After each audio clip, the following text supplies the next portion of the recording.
பார்த்தீங்கன்னா, இரவு தூங்குவதற்கு முன்பாக இந்த ஒரு சிவமந்திரத்தை 11 முறை சொல்லுவதனால உங்கள் வாழ்க்கையில் என்ன மாதிரியான மாற்றங்கள் நடக்கும் தெரியுங்களா? நிறைய மாற்றங்கள் நடக்கும். இந்த சக்தி வாய்ந்த சிவமந்திரம் அந்த மாற்றங்களுக்கெல்லாம் ஒரு உறுதுணையாக அமையுங்க. முதல்ல மந்திரம்னா என்னன்றதை நம்ம தெரிஞ்சுக்கணும்.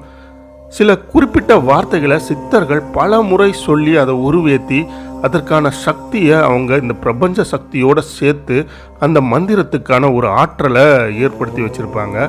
அந்த முறையாக அவங்க சொல்லி அந்த மந்திரத்துக்கு ஒரு உருவேற்றி வச்சுருப்பாங்க.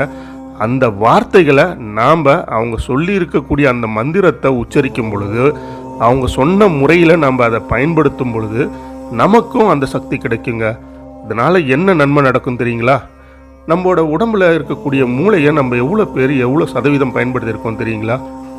நல்ல பயன்படுத்தக்கூடிய மனிதர்கள் 0.5% கூட அவங்களோட மூளையை யாரும் பயன்படுத்துறது கிடையாதுங்க.